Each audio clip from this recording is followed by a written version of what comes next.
सर्वे मंगल मांगले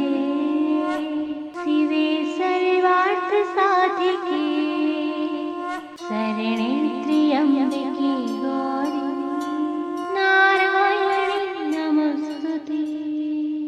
हमारे YouTube channel जय मां बीजा सेन के सभी सदस्यों, सभी साधक साधिकाओं को जय श्री माता रानी। आशा करते हैं माता भगवती मां बीजा सेन की कृपा से आप सभी खुश होंगे और माता भगवती मां बीजा सेन महारानी से हम यही प्रार्थना करते हैं कि मैया आप सभी को सदा खुश रखे।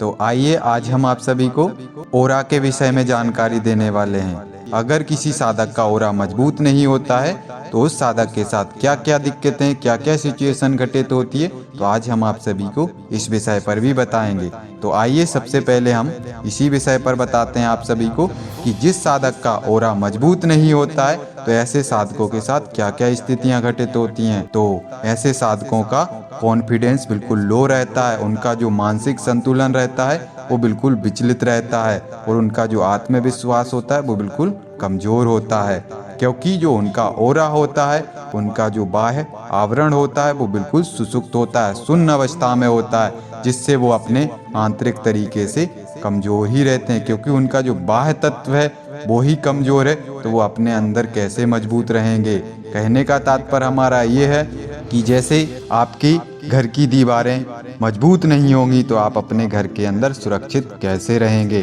तो यही ओरा होता है कि अगर आपका ओरा ही मजबूत नहीं होगा तो आप आंतरिक तरीके से कमजोर ही रहेंगे। तो इसलिए हर साधक को अपना ओरा मजबूत करना चाहिए, अन्यथा ऐसे साधकों के जीवन में बहुत ज़्यादा विडंबनाएं, बहुत ज़्यादा समस्याएं धीरे धीरे उत्पन्न होने लग जाती हैं। उनसे बहुत ज़्यादा नकारात्मक शक्तियाँ जुड़ने लग जाती हैं, अतृप्त आत्माएं जुड़ने लग जाती हैं, जिसे हम एकत्रीकरण कहते हैं। और वो एकत्रीकरण कैसी भी सिचुएशन पे, किसी भी जगह से, किसी भी स्थान से उनके साथ में जुड़ सकता है, चाहे फिर वो किसी सुनसान बीहड़ वाले स्थानों से गुजर रहे हो, या फिर शादी विवाह में गए हों, या फिर कहीं मृत्यु भोज में गए हों, या फिर वो किसी मार्केट में घूमने गए हों, या फिर अपने किसी कार्य हेतु गए हों। तो ऐसे साधकों के साथ नकारात्मक शक्तियां कहीं से भी जुड़ सकती हैं, जिन साधकों का ओरा मजबूत नहीं होता है। और साथ ही साथ ऐसे साधकों के ऊपर अगर उनका कोई शत्रु है और उनके ऊपर टोना टोटका, जादू,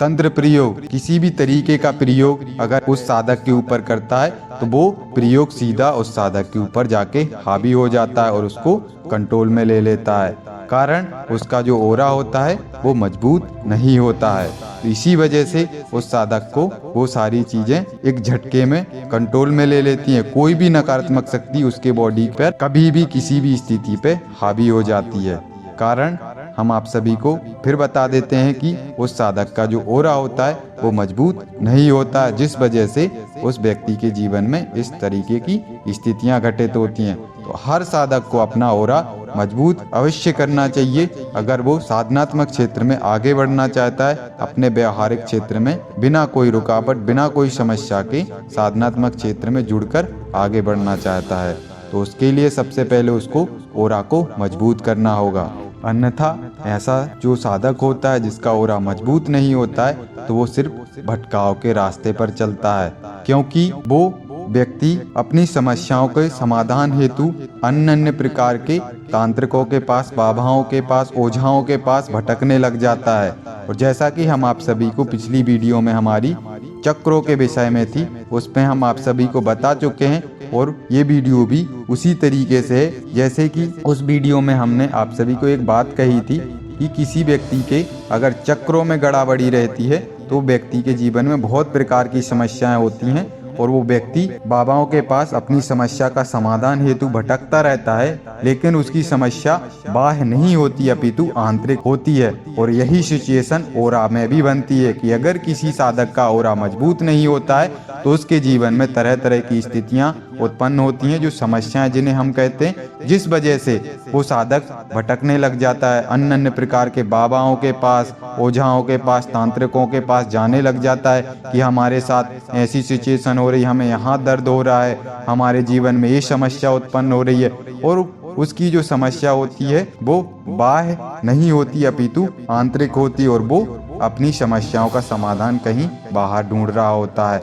लेकिन अगर वो साधक को कोई अच्छा गुरु, अच्छा मार्गदर्शक मिल जाता है जो उस व्यक्ति को, उस साधक को सही मार्गदर्शक करके उसका ओरा मजबूत करवा देता है, तो उस व्यक्ति के साथ में जो भी सिचुएशन, जो भी स्थितियां घटित हो रही हैं, जिस वजह से उसके साथ में नकारात्मक शक्तियां जुड़ जा रही हैं, उसके ऊपर कोई भी तांत्रिक छोटा मोटा उसके ऊपर तंत्र प्रयोग कर दे रहा है, या उसका जो कॉन्फिडेंस लेवल है वो बिल्कुल लो है, उसका आत्मविश्वास बिल्कुल कमजोर है, तो अगर उसका गुरु, उसका मार्गदर्शक उसका ओरा मजबूत करवा देता है, उसके ओरा को बढ़वा देता है, तो उस साधक के जीवन में धीरे धीरे सारी ही स्थितियां परिवर्तन हो जाएंगी और वो साधक सारी समस्याओं से धीरे धीरे उबर जाएगा और बाहर निकल जाएगा। तो आप सभी ने समझ लिया होगा, सुन लिया होगा कि अगर किसी साधक का ओरा मजबूत नहीं होता है तो क्या क्या उसके साथ में घटित होता है। ये तो हमने कुछ मुख्य जानकारियां ही आप सभी को दी हैं। इसके अलावा भी बहुत सारी दिक्कतें होती हैं अगर किसी साधक का ओरा मजबूत नहीं होता है और वो निरंतर साधनात्मक क्षेत्र में अपने कदमों को बढ़ाता रहता है, तो वो कदमों को बढ़ाता नहीं अपितु ऐसे जाल में फंसता जाता है जहां से उसको बाहर निकलना फिर मुश्किल हो जाता है। इसीलिए अपने ओरा को अपने गुरु के मार्गदर्शन में या फिर अपने मार्गदर्शक के मार्गदर्शन में अपने ओरा को मजबूत करिए और अपने साधनात्मक क्षेत्र में आप प्रयत्न करते हुए आगे बढ़कर सफलता अर्जित करते रहिए। तो जब तक के लिए आप सभी को जय श्री माता रानी। खुश रहिए और अपने साधनात्मक और व्यवहारिक क्षेत्र में आगे बढ़ते रहिए।